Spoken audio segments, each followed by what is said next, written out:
Hello everyone, आप सभी लोगों का स्वागत है टीचिंग परीक्षा के आज के इस वीडियो में, जिसमें फ्रेंड्स हम लोग हमारा जो एनसीईआरटी बेस्ड सोशल स्टडीज की जो हमारी तैयारी चल रही है उसको हम एक कदम और आगे बढ़ाएंगे।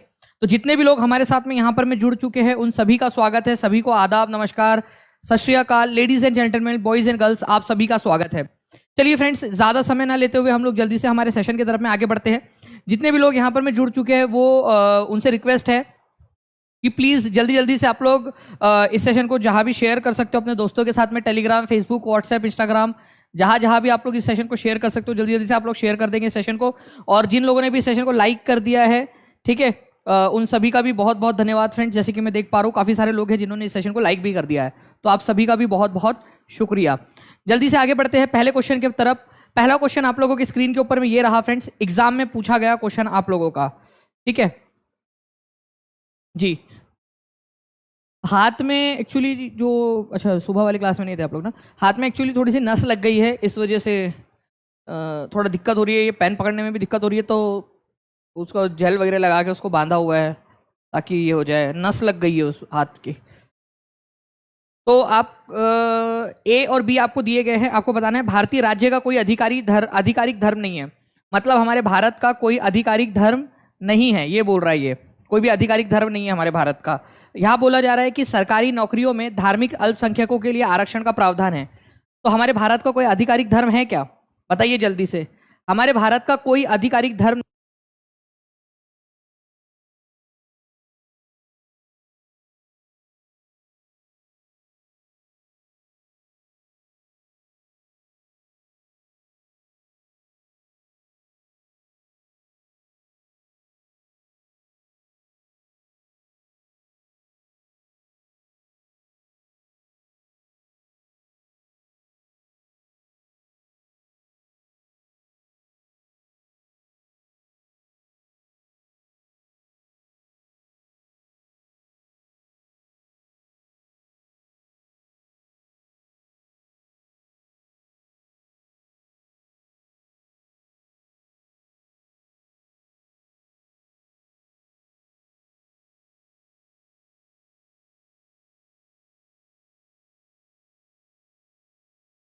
ओके तो अब आई थिंक आप लोगों को आवाज़ आ रही होंगी फ्रेंड्स, ठीक है। यहाँ पर मैं आवाज़ आ गई होगी। मैं आप लोगों से कह रहा था कि भाई हमारे भारत को कोई आधिकारिक धर्म नहीं है, बिल्कुल सही बात है। हमारे भारत के अंदर में हिंदुओं को छोड़कर जितने भी धर्म हैं, चाहे वो इस्लामिक धर्म के हो, चाहे वो सिख धर्म हो, चाहे वो ईसाई धर्म हो, चाहे वो बुद्धिस्ट हो, जैनिज्म हो, ये जैनिज्म वाली सारे के सारे जितने भी है धर्म, हिंदुइज्म को छोड़ के सारे के सारे माइनॉरिटीज में आते हैं, अल्पसंख्यक है। ओके, तो क्या धर्म के आधार पर कोई रिजर्वेशन दिया गया है? नहीं, धर्म के आधार पर भारत के अंदर में कोई रिजर्वेशन नहीं है, जातियों के आधार पर है। तो धर्म के आधार पर, रिलीजियस माइनॉरिटीज के आधार पर रिजर्वेशन नहीं है। तो आप लोगों का यहाँ पर में हो जाएगा A is true, B is false. तो answer is option number C. कितने लोगों का सही हो गया था वो जल्दी से हाथ ऊपर करके बता देंगे। हमारे भारत के अंदर में फ्रेंड्स जो है वो रिजर्वेशन है आपका, ये याद रखना है, ठीक है। अलग अलग कैटेगरीज जो है उनको कास्ट के आधार पर, एसटी कैटेगरी के अंदर में आते हैं, एससी में आते हैं, ओबीसी में आते हैं, इवन ईडब्ल्यूएस, ठीक है। आर्थिक आधार पर भी यहाँ पर में रिजर्वेशन दिया गया है, लेकिन रिलीजियस आधार पर कभी कहीं पे भी रिजर्वेशन हमारे भारत के अंदर में नहीं दिया गया है, ठीक है। इस क्वेश्चन का आंसर करो आप लोग। सर कल जो आपने वीडियो डाली थी बीएड वर्सेस बीटीसी में, पापा ने देखा, आपको काफ़ी अप्रिशिएट किया। चलो थैंक यू सविता विश्वकर्मा जी, आपके पापा का भी बहुत बहुत धन्यवाद जी। हाथ में मैं फिर से बता दूँ, बस वो नस लग गई है कलाई की।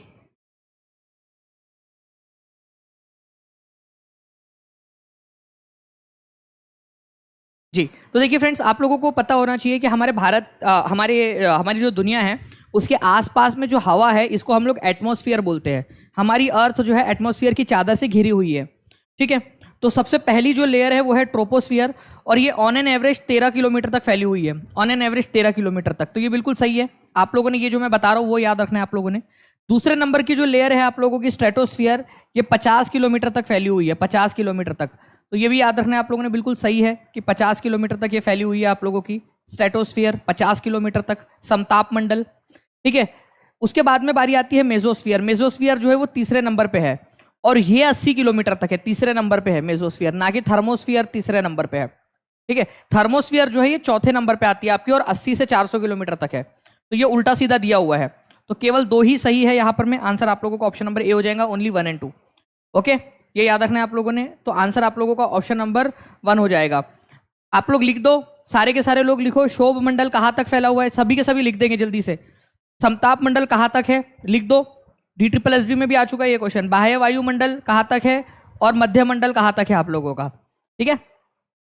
तो ये बाह्य मध्य मंडल आपका 80 किलोमीटर तक है, तीसरे नंबर की लेयर, और चौथे नंबर की लेयर बाह्य वायुमंडल या तापमंडल जिसको कहा जाता है, वो आप लोगों का 80 से 400 किलोमीटर तक है। सभी लोग एक एक करके लिख दो यहाँ पर में, एक एक करके सारे के सारे लिख दो, ठीक है। चाहे लाइव देख रहे हो ऑफलाइन देख रहे हो, सारे के सारे लोग लिख देंगे कमेंट बॉक्स में, ताकि आप लोगों को याद हो जाए ये चीज, ठीक है। चल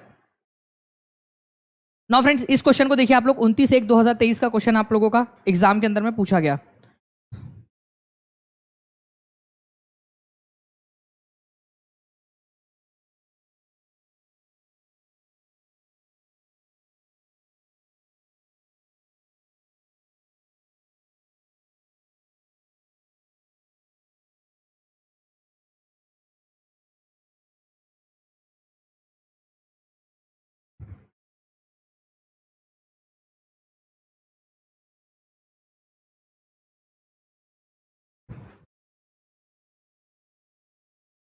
यार एक हाथ जो है ना, एक हाथ हमारा अगर मान लो कुछ हो जाए तो कैसा लगता है, दिक्कत हो जाती है। चलिए आप लोग जो है फ्रेंड्स यहाँ पर मैं बिल्कुल आंसर कर रहे हैं, बहुत अच्छी बात है।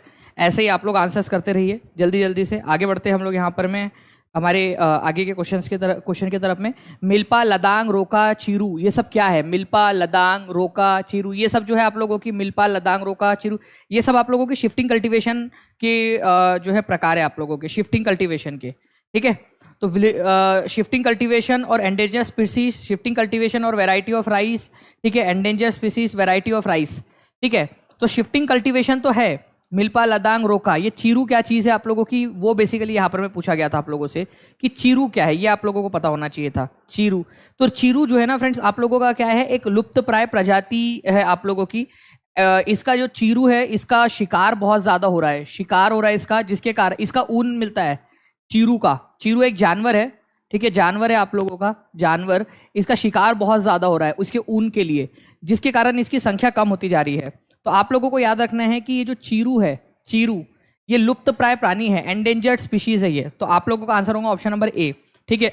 शिफ्टिंग कल्टीवेशन है ये पहले 3, और ये जो चीरू है आप लोगों का ये एंडेंजर्ड स्पीशीज है, ठीक है। ये विलुप्त प्रजातियां है या प्रजाति है बेसिकली एक प्रकार की।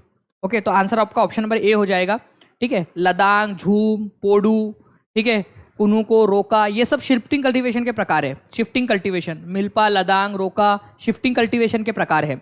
लेकिन वही अगर मैं बात करूं आप लोगों से चीरू की, तो चीरू आप लोगों को याद रखना है फ्रेंड्स, एक एंटीलोप है, एक प्रजाति है, एक आप लोगों का जानवर है ये, ठीक है। तिबेटियन एंटीलोप, तेंदुआ टाइप का दिखता है ये, और इसका शिकार बहुत ज़्यादा किया जा रहा है इसके वूल के लिए, उसके ऊन के लिए, ठीक है।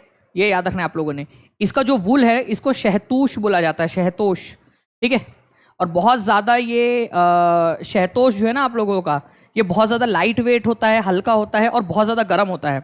तो क्या किया जा रहा है यहाँ पर में आप लोगों का ये याद रखना है फ्रेंड्स कि जो चीरू है, ठीक है, चीरू, इसका शिकार किया जा रहा है इसके वूल के लिए, इसके ऊन के लिए, जिसको शहतूश बोलते हो आप लोग। और ये शहतूश क्या है आपका, शहतूश जो है ये याद रखना है बहुत ही हल्का है और बहुत ज़्यादा गर्म है, ठीक है। एक क्वेश्चन आप लोगों का इस पे भी बन सकता है, तो सभी लोग लिख दो एक शाम चीरू के नाम, ठीक है। तो चीरू भाई लिख दो सभी लोग, ताकि याद हो जाए आप लोगों को।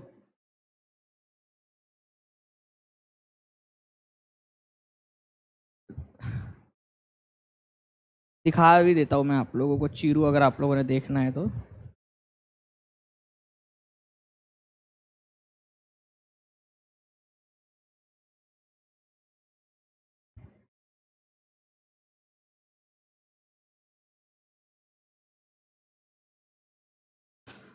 होपफुली आप लोगों के स्क्रीन के ऊपर में अब चीरू आ जाएगा। तो ये आप देख सकते हो फ्रेंड्स, ये इस प्रकार से कुछ दिखता है ये चीरू, तिब्बतियन चीरू खत्म होने की कगार पे आ गया है। इसका ऊन जो है ना वो बहुत ज़्यादा हल्का होता है और बहुत ज़्यादा जो है फ्रेंड्स ये याद रखना है आप लोगों ने, ठीक है, हल्का होता है और गर्म होता है इस वजह से। नाउ नेक्स्ट पॉइंट की तरफ में आगे बढ़ते हैं हम लोग। यहाँ पर में आपको बताना है झूमिंग, ठीक है, ये याद रखेंगे आप लोग कि कहाँ कहाँ क्या बोलते हैं इसको। इस क्वेश्चन का आंसर कीजिए। In one of the first settled sites Burzahom traces of cooking hearths have been found. Burzahom के अंदर में जो आप लोगों को बुर्जहोम के ऊपर में, बुर्जहोम के अंदर में आप लोगों को जो, ठीक है, घर मिले हैं बुर्जहोम के अंदर में, वो उसमें चूल्हे मिले आपको। तो चूल्हे कैसे है, अंदर है बाहर है?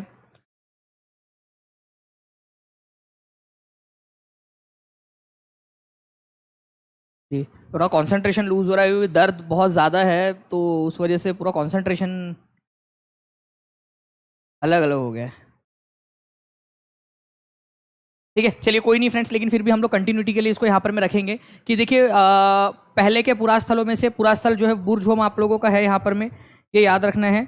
ठीक है, जो पुरास्थलों में से पुरास्थल बुर्जहोम के अंदर में जो बुर्जहोम है आप लोगों का, ठीक है, उसके अंदर में खाना पकाने के चूल्हे आप लोगों को मिले हैं, और ये इनसाइड आउटसाइड दोनों मिले हैं आपको। कई बार घर के बाहर, घर के अंदर मिलते हैं चूल्हे, कई बार घर के बाहर भी मिले हैं। तो घर के अंदर और घर के बाहर दोनों दोनों जगह पे इनके चूल्हे होते थे, घर के अंदर में भी और घर के बाहर में भी। ओके, बुर्जहोम के अंदर में, बुर्जहोम आप लोगों को कश्मीर में मिलेगा, एक नियोलिथिक साइट है आप लोगों की बुर्जहोम। ठीक है, चलिए उसके बाद में जो है फ्रेंड्स आप लोगों का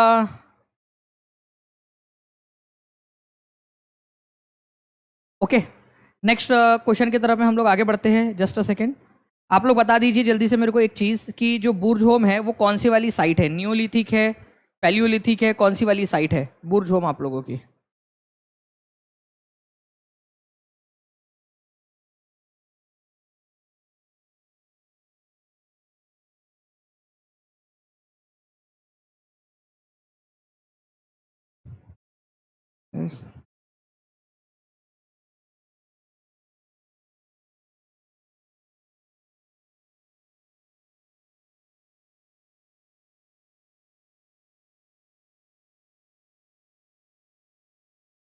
इस क्वेश्चन का आंसर कीजिए फ्रेंड्स। आप लोगों को बताना है कि which of the following statements on Jyotirao Phule is are correct. ठीक है, जो फुले है, ज्योतिराव फुले जो है, ठीक है, महात्मा ज्योतिराव फुले, इन्होंने क्रिश्चियन मिशनरी स्कूल से पढ़ाई की है। एग्जाम में पूछा गया क्वेश्चन है आपका 12 जनवरी 2023 को। उनका मानना था, ठीक है, कि जो ब्राह्मण लोगों की सुपेरियोरिटी है वो गलत है। ब्राह्मणों की श्रेष्ठता का दावा होने पर इन्होंने खुलकर हमला बोला। ब्राह्मणों को से कहा कि भाई तुम कैसे श्रेष्ठ हो गए। ठीक है, ये बात इन्होंने कही, ये याद रखनी है आप लोगों ने चीज़। इसके बाद में फ्रेंड्स अगर मैं आप लोगों से बात करूँ दूसरी वाली बात, तो ये इन्होंने आर्यन लोगों को, जो आर्य लोग हैं, जो ब्राह्मण या आर्य कहलवाते अपने आप को, ठीक है, उन लोगों को विदेशी बताया इन्होंने। वह अपने समय के उपनिवेशवाद विरोधी राष्ट्रवाद के आलोचक थे। उन्होंने अपनी किताब गुलामगिरी दक्षिण अफ्रीका के रंगभेद विरोधी संघर्ष को समर्पित किया था। देखो, गुलामगिरी पुस्तक उन्होंने लिखी है, ठीक है, महात्मा ज्योतिराव फुले ने, बट दक्षिण अफ्रीका नहीं, दक्षिण अमेरिका, ठीक है, ये याद रखना है आप लोगों ने फ्रेंड्स। दक्षिण अमेरिका के जो लोग थे ना, उन लोगों को उन्होंने समर्पित किया था, दक्षिण अमेरिका के लोगों को। ओके, दक्षिण अमेरिका के, ना कि अफ्रीका। तो ये अफ्रीका गलत है, अमेरिका होना चाहिए वहां पर में, अमेरिका। ठीक है, अमेरिका जो है आप लोगों का होना चाहिए वहां पर में। तो ये वाला आप लोगों का क्या है, ये गलत है। ई, जहां जहां ई है काट दो काट दो काट दो, आंसर आप लोगों का पहुंच गया। आप लोग, जो ज्योतिराव फुले थे उन्होंने क्रिश्चियन मिशनरी स्कूल से पढ़ाई की है, और उसी का प्रभाव उनके दिमाग में था, ठीक है, कि समाज में बदलाव लेकर आना है, एकता लेकर आनी है। ठीक है, उन्होंने जो है ब्राह्मणवादियों की सुपेरियोरिटी का विरोध किया कि क्यों ब्राह्मण अकेले जो है सुपेरियर है, बाकी लोग क्यों नहीं है। इन्होंने कहा कि आर्य लोग जो है, जो महाभारत रामायण के अंदर में आर्य बताए गए हैं, वो क्या है, विदेशी है, बाहर से आए हुए हैं, ऐसा इनका मानना था। ठीक है, ये भी याद रखोगे आप सभी लोग। इसके अलावा अगर मैं बात करूं आप लोगों से फ्रेंड्स, कि ये जो है राष्ट्रवादी नेताओं का विरोध करते थे। राष्ट्रवादी नेताओं का क्या बोलकर इन्होंने राष्ट्रवादियों का विरोध किया पता है आपको? इनका मानना था एंटी कॉलोनियल नेशनलिज्म जो था, या जो अंग्रेजों का जो लोग विरोध करते थे, ये उनका विरोध करते थे। तो ये देशद्रोही थे क्या?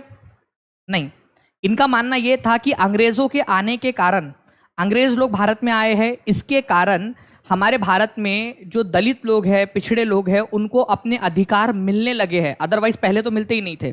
तो अंग्रेजों को थोड़े समय तक भारत में रहना चाहिए ताकि भारत में कुछ सुधार हो सके। तो anti colonial nationalism, anti colonial का मतलब अंग्रेज विरोधी, जो नेशनलिज्म था, अंग्रेजों का जो विरोध करने वाले नेशनलिस्ट लोग थे, उनका ये विरोध करते थे, उनकी आलोचना करते थे। ठीक है, ये याद रखेंगे। तो ये डी भी सही है आपका, तो ABCD सही है आप लोगों के। इन्होंने गुलामगिरी पुस्तक किसके लोगों को समर्पित, किसको जो है इन्होंने यहाँ पर में समर्पित की थी? अमेरिका के लोगों को समर्पित की थी, ये याद रखना है। ओके, चलिए, बिग फैन। चलो इंग्लिश दुनिया जी, बहुत बहुत शुक्रिया आपका। तो ये सारी चीज़ें याद रखेंगे। ज्योतिराव फूले जो है फ्रेंड्स सोशल रिफॉर्मर थे, एक्टिविस्ट थे। इनका शुरुआती एजुकेशन क्रिश्चियन मिशनरी स्कूल के अंदर में हुआ, जिससे इनकी थिंकिंग के ऊपर में काफ़ी पॉजिटिव प्रभाव पड़ा। इसके अलावा ज्योतिराव फूले जो थे ये क्रिटिसाइज करते थे ब्राह्मणवादियों को, और ज्योतिराव फूले जो थे इन्होंने आर्यन को बाहरी कहा था। ठीक है, गुलामगिरी पुस्तक इन्होंने अमेरिका के जो गुलाम लोग थे, जो स्लेव्स थे, अफ्रीका से लाए गए थे, उन लोगों के समर्थन में लिखी थी। अमेरिकन्स के लिए, अमेरिका के, उत्तरी अमेरिका के लोगों के लिए लिखी थी ये पुस्तक, उनको समर्पित की थी, ना कि अफ्रीका के। तुकाराम, ठीक है, किस राज्य में एक प्रसिद्ध भक्ति संत थे? संत तुकाराम। संत तुकाराम जो है फ्रेंड्स, ये याद रखना है आप लोगों ने, ये अभंग के लिए बहुत ज़्यादा जाने जाते हैं, अभंग के लिए। ठीक है, अभंग के लिए बहुत ज़्यादा जाने जाते हैं। मराठी भाषा के जो भजन है उसको अभंग कहा जाता है, मराठी भाषा के भजन को अभंग कहा जाता है। ठीक है, तो ये कौन से राज्य के प्रसिद्ध भक्ति संत थे? तो ये महाराष्ट्र के भक्ति संत थे। मराठी भाषा के अंदर में भजन को अभंग कहते हैं। ठीक है, नेक्स्ट क्वेश्चन की तरफ में आगे बढ़ते हैं फ्रेंड्स। यहाँ पर मैं आप लोग देख सकते हो कि संत तुकाराम महाराष्ट्र के भक्ति आंदोलन के कवि थे, विष्णु के भक्त थे, विष्णु भगवान की भक्ति करते थे। इनके जो कविताएं हैं या कीर्तन है उनको अभंग के रूप में जाना जाता है। मराठी भाषा के भजन को अभंग कहते हैं, ये याद रखना है आप लोगों ने। ओके, उसके बाद में फ्रेंड्स इस क्वेश्चन का आंसर देखिए, इस क्वेश्चन को देखिए आप लोग। अंडर द महायान बुद्धिज्म, दो चीजें हैं। देखिए, बुद्धिज्म की मैं बात करूं तो दो प्रकार के बुद्धिज्म है, एक है हीनायान और एक है महायान। यहां पर मैं आप लोगों से बोला गया कि महायान बुद्धिज्म में क्या बात सही है, महायान बुद्धिज्म के अंदर में। ठीक है, बिल्कुल सफिशियंट है ये Sushmita. So sweet of you Jyoti Sharma ji, वो कह रहे हैं सर आप आज आराम कीजिए, स्टॉप कर दीजिए। कोई नहीं, मैं थोड़ा बहुत कर सकता हूँ, मेरा लेफ्ट हैंड अभी जो है यहाँ पर मैं कर रहा है, थोड़ा मतलब आदत भी हो रही है, चलो उल्टे हाथ से लिखने की। तो देखिए, महायान बुद्धिज्म की अगर मैं बात करूँ आप लोगों से फ्रेंड्स, तो महायान बुद्धिज्म जो है ये बाद में आया वाला बुद्धिज्म है। हीनायान जो है ये ओल्ड वाला बुद्धिज्म है आप लोगों का, ओल्ड वाला, और महायान जो है आप लोगों का ये न्यू वाला है, न्यू वाला बुद्धिज्म है महायान, नया बुद्धिज्म। हीनायान के अंदर में लोग जो है गौतम बुद्ध को भगवान नहीं मानते, वो आम इंसान मानते हैं, और ये मूर्ति पूजा भी नहीं करते। ये क्या करते हैं, गौतम बुद्ध को अगर याद करना है तो कोई भी संकेत में याद कर लेते हैं। मान लीजिए ये स्लाइडर है मेरा, इसको मैं बुद्ध मान लूँ और उनको याद करके जो है मैं मेडिटेशन में लग जाऊँ मस्त में कि हाँ यार मेरे को भी जो है वो ज्ञान की प्राप्ति करनी है, मेरे को भी जो है मोक्ष प्राप्त करना है। ठीक है, इनको मोटिवेशन, मैं भगवान नहीं मान रहा इनको, ठीक है, मैं जस्ट इनको गौतम बुद्ध मान रहा हूँ। मूर्तियाँ नहीं बनाऊंगा मैं, गौतम बुद्ध की मूर्ति नहीं बनाऊंगा, ठीक है, इसको मान लूंगा मैं। जबकि महायान वाले लोग जो है ये मूर्ति बनाते थे, ये याद रखना है आप लोगों ने। ठीक है, ये लोग जो है एक्चुअल में मूर्तियाँ बनाते थे, ये याद रखना है आप लोगों ने। तो बोधिसत्व को स्वीकार नहीं स्वीकारा गया क्योंकि उन्होंने अभी ज्ञान की प्राप्ति करना बाकी था। मूर्तिकला के केंद्रों के रूप में मथुरा एवं तक्षशिला का पतन हुआ। मूर्तियों में बुद्ध की उपस्थिति को सिर्फ कुछ संकेतों के माध्यम से दर्शाई जाती थी, बुद्ध की प्रतिमाएं बनाई जाने लगी। बौद्ध महायान बुद्धिज्म के अंदर में क्या हुआ फ्रेंड्स, तो बुद्ध की प्रतिमाएं बनाई जाने लगी, ये इसका आंसर है। अब मैं आपको पूरा अच्छे से बताता हूँ। देखिए, बुद्धिज्म जो है ये आपका चौथी बुद्धिस्ट परिषद में 4 बुद्धिस्ट काउंसिल हुई है, 4 बार जो है बड़ी बड़ी बैठक हुई बुद्धिज्म की। उसमें से चौथी बौद्ध परिषद में हीनायान और महायान ऐसे 2 भाग में बढ़ गया बुद्धिज्म। जो हीनायान वाले थे ये रूढ़िवादी लोग थे, पुराने जमाने के सोचने वाले लोग, ठीक है, ऑर्थोडॉक्स थे। और जो महायान थे ये ऑर्थोडॉक्स नहीं थे, ये जो नए नई चीज़ों को अपनाना चाहते थे, नई चीज़ों को जो है धर्म के अंदर में इंप्लीमेंट करवाना चाहते थे। जो हीनायान है ये गौतम बुद्ध की ओरिजिनल टीचिंग, जो एक बार गौतम बुद्ध ने कह दिया उसके बाद तो हम खुद गौतम बुद्ध की भी नहीं सुनते, ऐसा वाला मानना है हीनायान का। और महायान वाले लोगों का बोलना है कि भाई समय के साथ चेंज होना पड़ता है, ठीक है, समय के साथ चेंज होइए और नई नई चीज़ों को इंपोर्ट कीजिए। ये गौतम बुद्ध को भगवान नहीं मानते थे क्योंकि गौतम बुद्ध ने कभी खुद को भगवान नहीं कहा, ठीक है, कभी उन्होंने नहीं कहा। इसी वजह से ये भी भगवान गौतम बुद्ध जो है उनको एक सिंपल मैन मानते थे जिसने निर्वाण प्राप्त किया है। और अगर आप लोगों को भी निर्वाण प्राप्त करना है तो खुद से मेहनत करनी पड़ेगी, कोई आपके साथ में नहीं आने वाला आपकी मदद करने के लिए, ठीक है।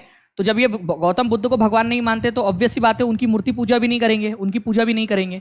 महायान वाले लोगों का मानना था कि नहीं यार, कुछ तो बात थी बंदे में, कुछ तो अलग था उनके अंदर में। इसी वजह से ये लोग गौतम बुद्ध की जो है उनको भगवान मानने लगे और उनकी पूजा भी करने लगे, वर्शिप भी करने लगे, मूर्तियां बनाकर पूजा करने लगे महायान वाले लोग। महायान वाले लोगों ने एक नया कंसेप्ट और लाया। उन्होंने लाया कि भाई दानिश सर जो है उनको निर्वाण प्राप्त हो गया, गौतम बुद्ध को जो है उन्होंने गौतम बुद्ध को याद किया उन्होंने, और गौतम बुद्ध को भगवान मानकर उन्होंने जो है वो निर्वाण प्राप्त कर लिया। अब दानिश सर जो है उनके पास दो चांस है। दानिश सर या तो हिमालय पे जाके बैठ सकते हैं कि भाई हो गया अपना काम तो हो गया भाई, अपने को मोक्ष प्राप्त हो गया, चले टाटा बाय बाय सलाम नमस्ते, ठीक है, और मैं जाके बैठ गया हिमालय के ऊपर में मस्त पैकी अपनी ज़िंदगी सुख से बिताते हुए कि भाई हो गया मेरा जीवन कोरा कागज़ कोरा ही रह गया, ख़त्म अब, ठीक है, कोरा रहने दो भरा रहने दो कोई फ़र्क नहीं पड़ रहा।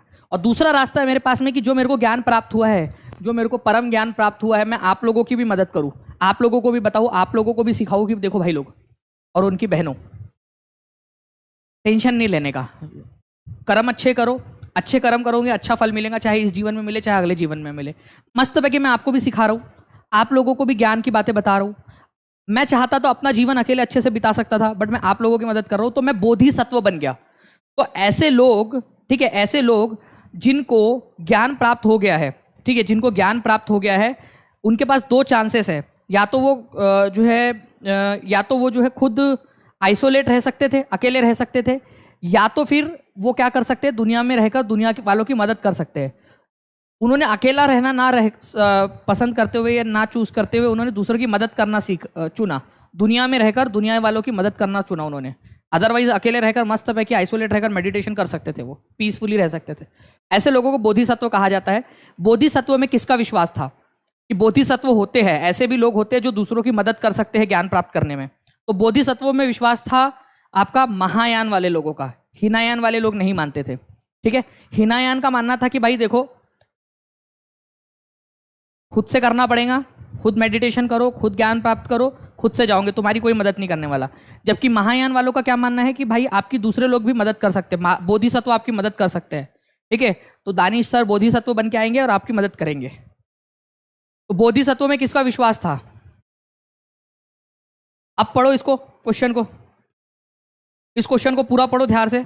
एक बार हिंदी में भी लिख दीजिए सर, शॉर्ट स्क्रीन लेना है। शॉर्ट स्क्रीन लेना है, अरे स्क्रीनशॉट लेना है। प्रिया भारती, प्रिया भारती जी, शब्द अलट पलट हो गया आपके।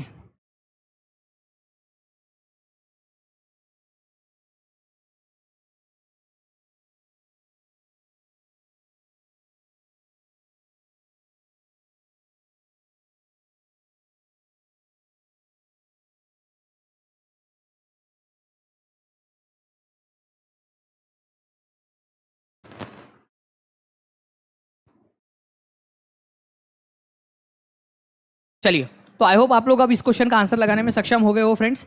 देखिए यहाँ पर मैं महायान के बारे में बात हो रही है कि बोधिसत्व वर नॉट एक्सेप्टेड। तो नॉट बोलकर गलत कर दिया गया है यहाँ पर में, बोधिसत्व को स्वीकार किया गया था, नहीं बोल के गलत कर दिया, तो ये वाला गलत हो जाएगा। मूर्तियों में बुद्ध की उपस्थिति सिर्फ कुछ संकेतों के माध्यम से दिखाई जाती थी, जैसे कि ये पेन है इसको बुद्ध मान लिया, गलत, ठीक है। ये किसकी बात है? ये वाला जो पॉइंट है आप लोगों का, ये पॉइंट हीनायान वालों का है। मूर्तियां नहीं बनाते थे, कुछ संकेत बना देते थे, उसी में बुद्ध को मान लेते थे। बुद्ध की प्रतिमाएं बनाई जाने लगी वाली, ये वाली बात सही है। बाकी बुद्ध की जब प्रतिमाएं बनाई जाने लगी तो सबसे बेस्ट मूर्तियां मथुरा और तक्षशिला में बनने लगी। तो तक्षशिला और मथुरा और तक्षशिला का पतन नहीं हुआ, बल्कि वो और विकसित हुए मूर्तिकला के रूप में, मूर्तिकला के केंद्र के रूप में। तो ये पतन बोलकर उसने गलत कर दिया, एक्चुअल में और ज्यादा विकास हुआ। मथुरा और तक्षशिला डिक्लाइन नहीं हुए, और ज्यादा जो है वो विकसित हुए, ओके, और ज्यादा जो है वो विकसित हो गए, ये याद रखना आप लोग, ठीक है। चलिए, तो बुद्ध की मूर्ति बनने लगी और बुद्ध की मूर्तियां तक्षशिला और मथुरा में। लिख दो सभी लोग कहाँ कहाँ बनने लगी थी? तक्षशिला और मथुरा, मथुरा और तक्षशिला में। आंसर आप लोगों का ऑप्शन नंबर जो है यहाँ पर में आंसर जो है ऑप्शन नंबर 4 होगा यहाँ पर में, वो गलत जगह पे ऑप्शन लगा हुआ है, ठीक है। महायान में आंसर आपका ऑप्शन नंबर 4 होगा। ये देखिए 24 दिसंबर 2021 को क्वेश्चन आया था ऑनलाइन शिफ्ट के अंदर में कि एक टीचर है सोनम नाम की, वो वर्ड्स यूज कर रही है पटवारी, लेखपाल, कनुंगो। तो ये किस चीज़ के बारे में पढ़ा रही है? तो पटवारी, लेखपाल, कनुंगो, इनका काम क्या होता है? पटवारी, लेखपाल और कनुंगो, इनका काम होता है लैंड रिकॉर्ड को रखना। मतलब आपके गांव में कोई भी ज़मीन है मान लीजिए, या आपके पास में ज़मीन है, ज़मीन का टुकड़ा है, तो ये ज़मीन आपके नाम पर है, ये रिकॉर्ड सरकार के पास में कौन मेंटेन रखता है? एक पटवारी होता है जिसको लेखपाल भी बोलते हैं, कनुंगो भी बोलते हैं, कुनुंगो भी बोलते हैं। ओके, तो ये क्या करता है पटवारी, उसके पास में हिसाब किताब होता है कि कौन सी ज़मीन किसके नाम पे है, रामलाल के नाम पे कौन सी है, श्यामलाल के नाम पे कौन सी है, ठीक है, ये हिस्सा किसका है, पूरा का पूरा उसके पास में लैंड मेंटेनेंस का रिकॉर्ड होता है, उसके पास में लैंड रिकॉर्ड होता है। तो आंसर आप लोगों को ऑप्शन नंबर सी हो जाएगा कि पटवारी का सबसे इंपॉर्टेंट वाला काम है भूमि को मापन करना और भूमि का रिकॉर्ड रखना। ठीक है, ये याद रखना है आप लोगों ने। अलग अलग राज्यों में अलग अलग नाम से इनको जाना जाता है, लेकिन मेन काम क्या है? मापन करना। पटवारियों के लिए जॉब भी निकलती है, जॉब भी आप लोग फॉर्म फिल कर सकते हो। ठीक है, तो काफ़ी सारी अपॉर्चुनिटीज आपके पास में है। ठीक है, हाँ सर आया था 24 जनवरी को, सुनील ठाकुर बोल रहे हैं। जी हाँ आया था, तो बिल्कुल मैं वही करा रहा हूँ। सुनील जी आपकी शिफ्ट में आया था क्या ये पेपर क्वेश्चन? 24 दिसंबर 2021 को एक्चुअल में आया था ये क्वेश्चन। टेलीग्राम लिंक क्या है बता दीजिए, मैं बता देता हूँ आपको। पहले एक क्वेश्चन दे देता हूँ, इस क्वेश्चन का आंसर करो आप लोग सभी लोग। देखिए फ्रेंड्स, दानिश शेख, DANISH उसके बाद में स्पेस देकर SHEIKH, ठीक है, दानिश शेख सर्च करना टेलीग्राम के ऊपर में, आपको मिल जाएगा DANISH ठीक है। टीचिंग परीक्षा ऐप भी डाउनलोड कर लो आप लोग, वहां पर में भी आप लोगों को आज की टेस्ट टीचिंग परीक्षा ऐप पर मिलेंगी आपको, तो ऐप भी डाउनलोड कर लेना आप लोग। ओके, देखिए फ्रेंड्स, अगर मैं बात करूं स्टेटमेंट नंबर ए की, तो स्टेटमेंट नंबर ए क्या बोल रहा है? रूलर ऑफ महाजनपदास जो है वो रेगुलर टैक्सेस लिया करते थे ओनली फार्मर्स। तो भाई फार्मर्स से नहीं लेते थे, देखो मैं आपको बार बार बता रहा हूँ, फार्मर्स से नहीं लेते थे, वो बहुत सारे और भी लोगों से लेते थे। ओनली शब्द के कारण ये खराब हो गया आप लोगों का। तो ए को ट्रू बोला है खरम, ए को यहाँ ट्रू बोला है, ए को यहाँ भी ट्रू बोला है। आंसर सी के अलावा कुछ हो ही नहीं सकता। ठीक है, सी के अलावा कुछ हो ही नहीं सकता आंसर। आगे बढ़ते हम लोग यहाँ पर मैं जल्दी से दूसरे क्वेश्चन की तरफ में। हमारे ये वाला क्वेश्चन आप लोग बताएंगे, calico, which of the following items known as calico were taken back by the Portuguese in Europe from India. ठीक है, यूरोप से पुर्तगालियों के द्वारा कौन सा वाला सामान लेकर जाया जाता था जिसको कलिको के नाम से भी जानते थे?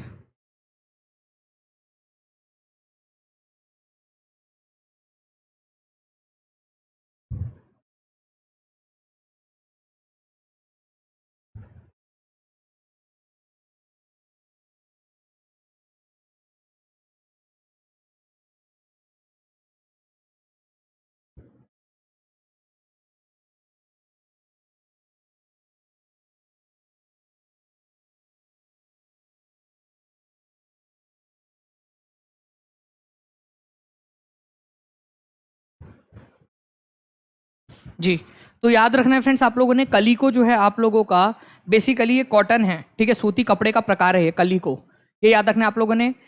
और भी कपड़े के प्रकार है, मसलिन ढाका में फेमस था, ढाका का मसलिन, मसूलीपट्टनम का छिंट, ठीक है, कलिकट जो है वहाँ का कलिको, और जो सुनहरे जरी वाले कपड़े हैं आप लोगों के, सुनहरी जरी वाले कपड़े, ये आप लोगों के फेमस थे बुरहानपुर, सूरत और वडोदरा के। ठीक है, तो बुरहानपुर मध्य प्रदेश में, सूरत और वडोदरा गुजरात के अंदर में। तो यहाँ का जो है आपका जरी वाला कपड़ा, सुनहरी जरी वाला कपड़ा बहुत ज़्यादा फेमस था। प्रेरीज जो है आप लोगों को बताना है फ्रेंड्स किस लिए फेमस है? होम टू चीता, चीतों के घर के लिए। ठीक है, suitable for places for cattle rearing, मवेशी पालने के लिए। Hot during day time and very cold at night time, इसके लिए फेमस है ये, या कोल्ड डेजर्ट है ये? देखिए प्रेरी है क्या, बेसिकली अगर मैं प्रेरीज की बात करूं आप लोगों से, तो प्रेरीज जो है आप लोगों का फ्रेंड्स ग्रास लैंड है। ठीक है, ग्रास लैंड, ग्रास लैंड है आप लोगों का, घास का मैदान है, लिख देता हूं आप लोगों के लिए, घास। ठीक है, घास का मैदान है बेसिकली, ये घास का मैदान, ये याद रखना है आप लोगों ने, घास का मैदान प्रेरीज आप लोगों का। तो घास का मैदान है, तो घास के मैदान के अंदर में आप लोगों को जो जानवर है आप लोगों के, ठीक है, जो जानवर है आप लोगों के, जो जानवर है उनको खाना खिलाने में, घास खिलाने में आपको आसानी होगी, है ना, घास का मैदान है। इसी वजह से ये इलाका आप लोगों का कैटल रेयरिंग, मवेशी पालने के लिए उपयुक्त है, सबसे ज़्यादा उपयुक्त है। तो ये आप लोगों को याद रखना है। ये एग्जाम में क्वेश्चन पूछा गया था 12 तारीख को, 12 जनवरी 2023 को एग्जाम में पूछा गया क्वेश्चन आप लोगों का। ठीक है, तो इसको भी याद रखेंगे। मैं आप सभी लोगों से रिक्वेस्ट करूंगा फ्रेंड्स कि जहाँ जितने भी लोग देख रहे हैं इस सेशन को लाइक ज़रूर कर दीजिए, और जितने भी लोगों ने अब तक टीचिंग परीक्षा चैनल को सब्सक्राइब नहीं किया वो टीचिंग परीक्षा चैनल को सब्सक्राइब जरूर कर देंगे फ्रेंड्स। ठीक है, ताकि आप लोगों को फ्यूचर में भी ऐसे ही वीडियोस के नोटिफिकेशन जो है आप लोगों को मिलते रहे। ठीक है, बाकी जो है आप लोगों का मैं कल कंटिन्यू करूंगा फ्रेंड्स। ठीक है, आज के लिए हम लोग इतना ही रखते हैं, कल हम लोग इसको कंटिन्यू करेंगे यहाँ से, ताकि मैं आराम से आप लोगों के लिए क्लास ले सकूँ। आप लोगों की कंटिन्यूटी मेंटेन रखने के लिए हम लोगों ने इसको लिया हुआ है, और कल जो है हम लोग इसको कंटिन्यू करेंगे। ठीक है, बाकी मिलते हैं हम लोग हमारे नेक्स्ट क्लास में, तब तक के लिए thank you very much, take care and bye, God bless you all, thank you very much friends, bye, thank you. जी हाँ, एसएसटी पेडागोजी भी जितने लोग पढ़ना चाहते हैं वो मेरे को कमेंट करके जरूर बताएंगे नीचे में, जितने लोग पेडागोजी पढ़ना चाहते हैं पेडागोजी भी जरूर मैं करवा दूंगा आप लोगों को, ठीक है।